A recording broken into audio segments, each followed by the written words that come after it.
Hello guys. आज हम discuss करने जा रहे हैं management of cardiac arrest. But before discussing management, first we will define the cardiac arrest. So, what is cardiac arrest? The sudden loss of consciousness with absent major pulses and no breathing, and death is inevitable if not treated.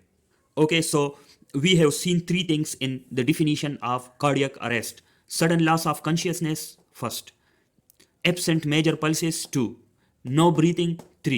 So three things, when these three things are present in an individual, this will be the case of cardiac arrest. Okay, so the sudden loss of consciousness, absent pulses, and no breathing. So this will be the cardiac arrest. What will be the causes of cardiac arrest? So there are three major causes of cardiac arrest: ventricular fibrillation, asystole, electromechanical dissociation. So, ventricular fibrillation is the most common cause of cardiac arrest, and it is also the most common and the most easily treatable cause of this cardiac arrest. And what will be the causes of ventricular fibrillation? It will be either MI, myocardial infarction, it will be either ischemia or electrocaution. Okay, so this will be the causes of ventricular fibrillation, which is the most common cause of cardiac arrest. What is asystole? Asystole mean there is no systolic systole, or there is no ventricular contraction.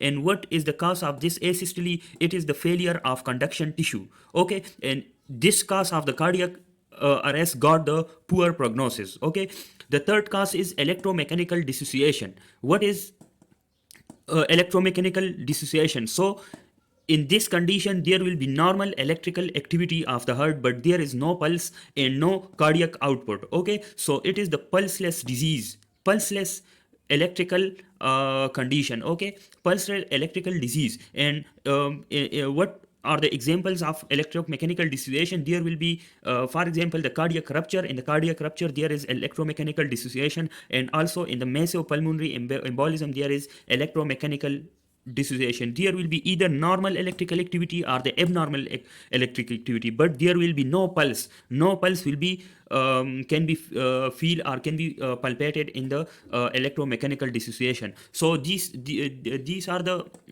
causes of cardiac arrest. Now we will move on to the management of the cardiac arrest.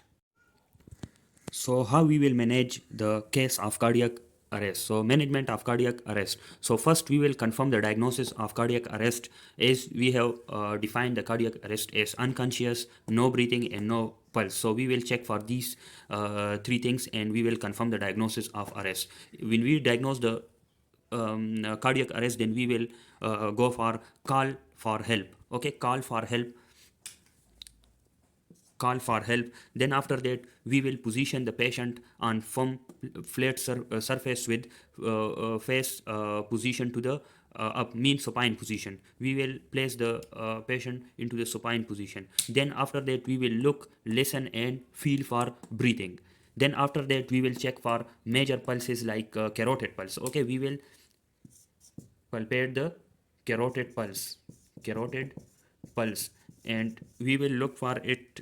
We will look for carotid pulse for 10 seconds, and if there is no pulse found, then we will start chest compression, CPR. We will start CPR if there is no pulse, and we will do 30 compressions and 2 ventilation for at least 2 minutes. Okay, and you can see that the cardiac there will be irreversible damage to the brain if there is if the circulation is not restored in 2 to 3 minutes. So in 2 to 3 minutes, there will be irreversible death of the brain.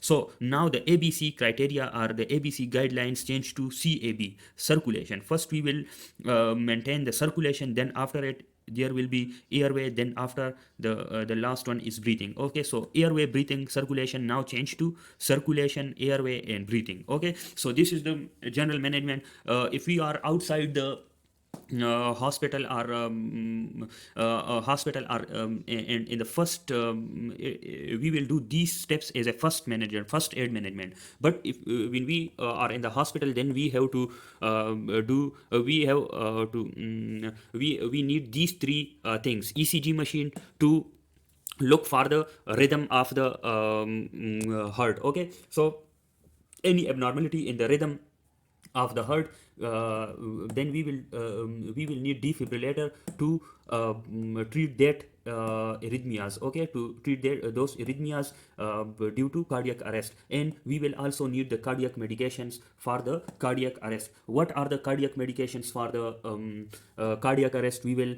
discuss now. And what in which cases we will need defibrillator, okay. But there are some rhythm which are shockable, and some of them are non-shockable. So for the shockable rhythm we will use defibrillator, and for the non-shockable rhythm we will just use the cardiac medication. But for the shockable rhythm we will use both defibrillations and cardiac medication. So now we will discuss those management of cardiac arrest, okay. अच्छा, तो ये है cardiac arrest की management का एक flow chart है, तो ये अभी हम डिस्कस करेंगे। तो देखिए, कार्डियक अरेस्ट की डायग्नोसिस पहले कंफर्म करेंगे। जब कंफर्म हुआ तो we will call for help and we will resume the CPR, okay. If the oxygen is available, then we will give oxygen, and if there is defibrillator or any ECG monitor, so we will attach defibrillator and ECG monitor. Then we will check for rhythm. As there is ECG monitor, so we will check for rhythm, if whether it is not shockable or shockable rhythm. So first we will discuss the rhythm which is not shockable. So if the rhythm is not shockable, then we will not use defibrillator, okay. And if the rhythm is shockable, then we will use defibrillator, okay. The non-shockable rhythm occur in asystole or pulseless electrical activity, okay. So if there is asystole or pulseless electrical activity, then that rhythm will be not shockable. And what we will do for non-shockable rhythm, so first we will resume the CPR after knowing that the rhythm is not shockable. Resume CPR for the 5 cycles of CPR, and one cycle will be 30 compressions for 2 ventilation, okay. Then after CPR we will give IV vasopressors like IV epinephrine 1 milligram. We will give IV 1 milligram epinephrine, and we will repeat this dose every 3 to 5 minutes. Okay, so we will repeat every 3 to 5 minutes, or we may give the vasopressin to replace first or second dose of epinephrine. After doing these steps, we will then check, we will then resume the CPR for 5 cycles. After CPR, we will check for rhythm. If it is not shockable or shockable. If it is not shockable, then we will repeat these steps again. All CPR, IV vasopressor, epinephrine, vasopressins, CPR, okay. And if it is shockable, then we will go for shockable rhythm management, okay. So we have discussed the non-shockable rhythm management. Now if the rhythm is shockable, then it occurs in 2 conditions: ventricular fibrillation and ventricular tachycardia, okay. Ventricular fibrillation and ventricular tachycardia, okay. So if the rhythm is shockable, so what we will do, we will give one shock on defibrillator. There are many types of defibrillator, like manual biphasic, AED defibrillator, monophasic defibrillator. So we will give one shock. Then after that we will resume CPR, okay. Resume CPR for 5 cycles, and 1 cycles will have 30 compressions and 2 ventilation. Then after this we will check for rhythm. If it is not shockable or shockable. If the rhythm is non-shockable, then we will continue these steps, okay. If the rhythm is not shockable, then we will resume these steps, and if rhythm is shockable, then we will continue CPR. Then again we will give one shock of defibrillator. After that we will resume CPR, and we will give IV epinephrine, okay, and repeat this dose of IV epinephrine 1 mg, okay, 1 mg. 1 mg IV epinephrine, and repeat every 3 to 5 minutes, okay. Then after that we will resume CPR and check for rhythm. If it is non-shockable, then we will come to these steps, okay. And if it is shockable, then we will repeat these process steps again, okay. So these are the management for shockable and non-shockable rhythms, okay. And we have seen that in non-shockable rhythm, we just give CPR and IV epinephrine, cardiac medication, either IV epinephrine or vasopressins. But in the shockable rhythm, we have used the defibrillators, the CPR, and the IV epinephrine, the cardiac medications, the CPR, and the shock, okay, the defibrillations. So this is all about the management for cardiac arrest. Okay, thanks.